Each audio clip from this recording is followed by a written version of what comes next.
Hi, I'm just back from seeing The Girl in the Spider's Web, and it's one of the worst films I've seen this year. I have seen the original three Swedish movies, I've read the first two novels, and I have seen and I'm a big fan of the David Fincher Girl with the Dragon Tattoo. So I'm coming to this from a position of relative knowledge. So I feel I'm fully qualified to say that this film stinks. It's positioned as a continuation from The Girl with the Dragon Tattoo, ignoring the other two novels that Stieg Larsson wrote before he died, and David Lagercrantz was hired to continue the novel series. And Lisbeth Salander is now carrying on like Batman, hunting down abusive men and punishing them, quite rightly too. But the police are after her, but she still goes back to her flat. So this is the first of many really obvious flaws in the movie. It's filled with bizarre plot holes and weird occurrences. They steal a car, but someone wants them just to have a flash car, so they steal a sports car. That's not going to be noticeable. It's really terrible. And it annoys me in that it's so terrible, because the first film is so good. It keeps, despite all the weirdness and the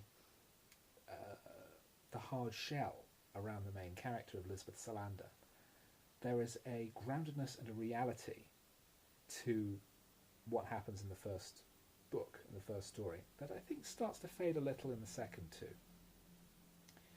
But in this movie, Lisbeth is basically a superhero, and she can hack into anything, and the NSA are after her, and the cops are after her, and an international super criminal organisation's after her, and they want to bring about nuclear Armageddon. And it's all, in the first book they were just trying to find a serial killer, and it was all just trying to find out what happened to a young girl, and they find out that it was a serial killer, and it was not low stakes but believable stakes. This is like a Bond film. And I like Bond films, but I also like films that aren't stupid, that don't treat their audience as being completely stupid. The script makes no attempt whatsoever to introduce the characters. It's been 7 years since there was a previous Dragon Tattoo film. So we just have to guess that this is what Lisbeth Salander is like, and we're told that she's famous. And Michael Blomkvist, the Daniel Craig character, now played by Swedish actor Sven-Ar Gunnarsson, I think is his name, it's kind of a blank slate. He's kind of not properly introduced. He's kind of boring. His girlfriend/employer is played by Vicky Krieps from Phantom Thread, who's in 3 scenes and has almost nothing to do.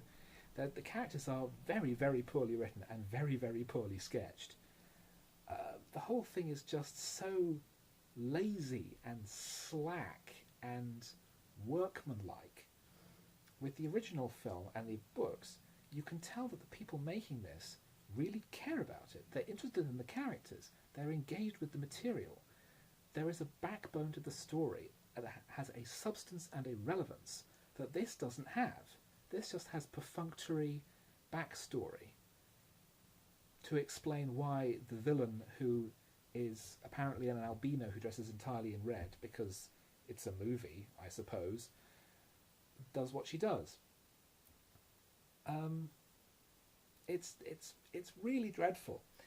The part that really annoys me is that the character of Lisbeth Salander was originally created by Stieg Larsson because years earlier he had witnessed a woman being raped, and he had been too scared to intervene and do anything about it. And that guilt gnawed away at him and eventually led to him creating this character who wouldn't be afraid, who would have that strength and that toughness to do what he was unable to do. And in this movie, she's just basically like a superhero vigilante. And it's a total betrayal of what the character's supposed to be. So it's badly made, largely incoherent, doesn't understand the material. I have no idea if it's a close adaptation of the book. Dig this out. Not read it. The acting is odd. Um, Claire Foy, I kept saying in the run up to this, Claire Foy is too old and too tall. I don't want to say, oh, it has to be a young girl, but the whole point with Lisbeth Salander is she looks very young. She looks like almost like a child, and this is said over and over again. Claire Foy looks like a woman of late 20s, 30, and she's too tall. She's a good actor, and she's doing her best with the material, and it seems to be a running trend now that you cast Claire Foy in movies where the female characters are poorly written, and she'll just make up the rest.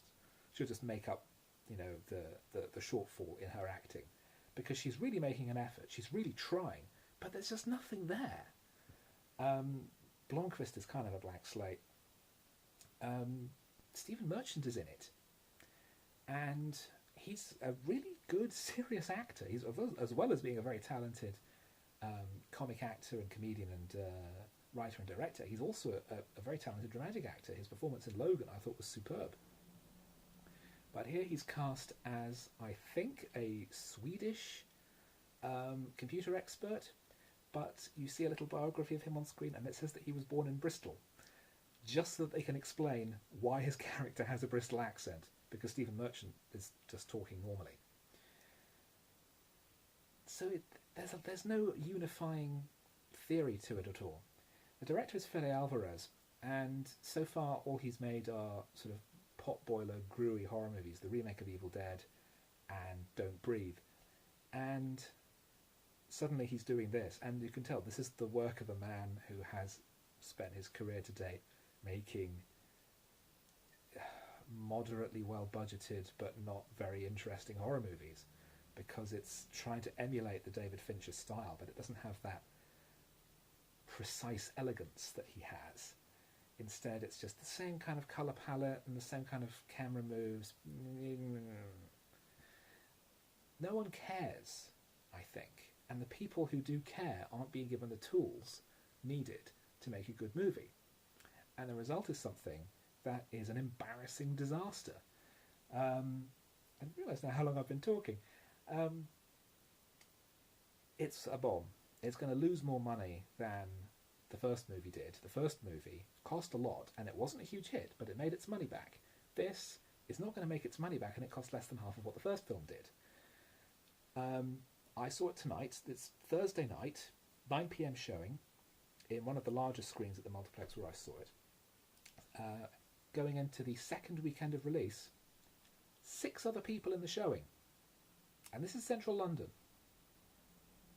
The movie is a write-off. So if you're going to do something, do it properly, and, try not to piss on the grave of its creator.